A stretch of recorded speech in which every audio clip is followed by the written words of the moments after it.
Student, myself R.K. Gupta. In this video I am going to discuss about the resolution of a vector into three rectangular components. यहाँ पर हम देखेंगे कि यदि हमारे पास कोई वेक्टर और है और यहाँ पर जो P है वह स्पेस में है। कहाँ पर है? P हमारा क्या है?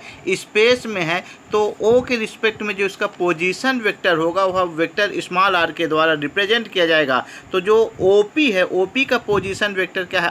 R है। और R को हम three component x axis, y axis और z axis. z axis actually में ये this is the x axis, यह x एक्सिस है, यह y एक्सिस है। ये टू एक्सिस कहाँ होती है? हमारे प्लेन में होते हैं। लेकिन जो z एक्सिस होता है वह परपेंडिकुलर टू प्लेन। प्लेन के क्या होगा? परपेंडिकुलर हमारी ओर होगा या तो क्या होगा? डाउनवर्ड डायरेक्शन में होगा। तो हम देखेंगे कि थ्री रिक्टेंगुलर कंपोनेंट्स में किसी वेक्टर को किस प्रकार रिजॉल्व करते हैं। तो resolution of a vector into three rectangular components. हम इसके लिए क्या करते हैं? यहाँ पर x y z एक्सिस लिया और यहाँ पर एक रिक्टेंगुलर बॉक्स लेते हैं। क्या लेते हैं? एक रिक्टेंगुलर बॉक्स लेते हैं। रिक्टेंगुलर बॉक्स को हम मैथमेटिक्स के लैंग्वेज में कहें तो यह क्या होगा? हमारा पैरेललो पाइप्ड होगा। पैरेललो पाइप्ड को हम क्या कहेंगे?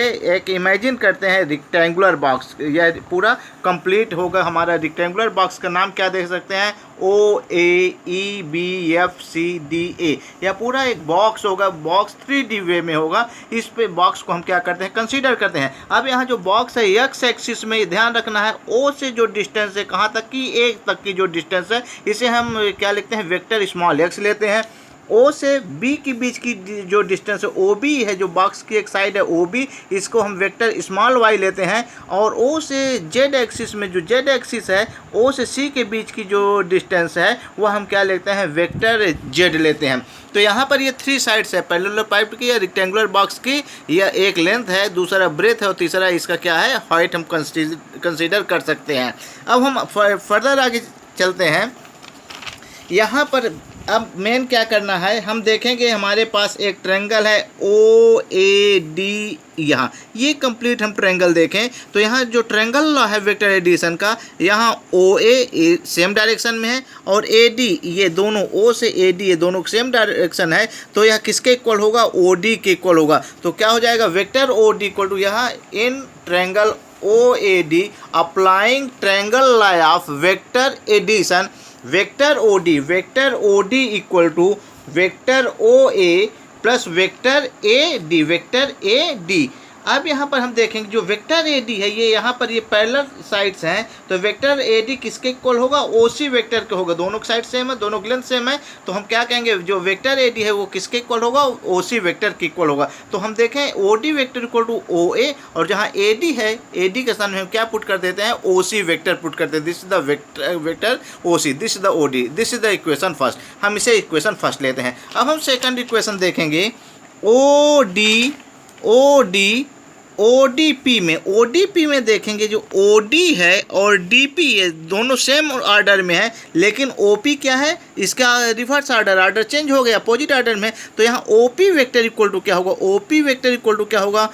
OD vector plus DP vector. तो यहाँ फिर से ट्रायंगल लॉ अप्लाई करते हैं।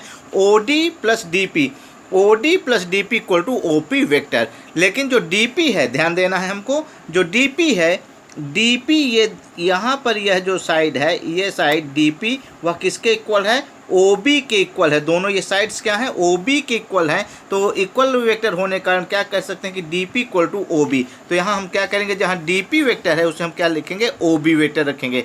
तो OD प्लस DP के स्थान में क्या हो जाएगा? हमारा OB vector equal to OP vector. This is the equation number 2। यहाँ से फ्रॉम इक्वेशन फर्स्ट जो OD है इक्वेशन फर्स्ट में OA प्लस OC, इसको हम कहाँ रखते हैं? इक्वेशन 2 में रखते हैं। तो putting the value of OD vector from equation first in equation second we get, जहाँ OD है OD के स्थान में हम फ्रॉम इक्वेशन से क्या पुट करें? OA plus OC। तो हमने क्या पुट किया? OA plus OC। ऑलरेडी हमारे पास क्या है? OB है OB और ये किसके इक्वल है? OP वेक्टर के इक्वल है। फर्दर हम इसे लिख सकते हैं OP vector equal to OA। जो वेक्टर एडिशन होता है वह किसको फॉलो करता है? एसोसिएटिव लॉ को फॉलो करता है और कम्यूटेटिव लॉ को फॉलो करता है। तो OA और प्लस OB, इसका ऑर्डर चेंज कर दे तो OB प्लस OC। लेकिन हमको पता है कि जो OA है वह किसके इक्वल है? O से A के बीच की जो डिस्टेंस है या इसका मैग्नीट्यूड है क्या है? Vector X। OB वेक्टर क्या है? Vector Y। एंड OC क्या है? Vector Z। X along X axis क्या है हमारा?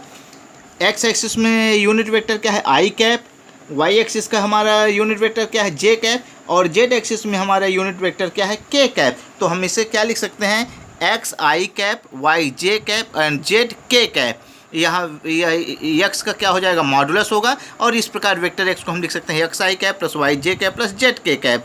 यदि मॉड ऑफ आर निकाले, मॉड ऑफ आर ये किसके इक्वल होगा, आर के इक्वल होगा, और जो मैग्नीट्यूड होगा वह क्या होगा, X square plus Y square plus Z square. तो इस प्रकार जो यदि कोई पॉइंट हमारा कहाँ है, स्पेस में है, तो यदि कोई पॉइंट स्पेस में है तो उसका जो पोजीशन वेक्टर होगा वो आर, वह vector X, vector Y, vector Z के इक्वल होगा। या इसे हम क्या लिख सकते हैं, X I cap, Y J cap, Z K cap represent कर सकते हैं, और इसका जो मॉड होगा वह क्या हो जाएगा, root of X square plus Y square plus Z square होगा। तो यह जो क्या होगा, हमारा रेक्टेंगुलर कंपोनेंट होंगे किसके, वेक्टर आर के, किसमें 3 डायमेंशनल में होंगे। Thank you.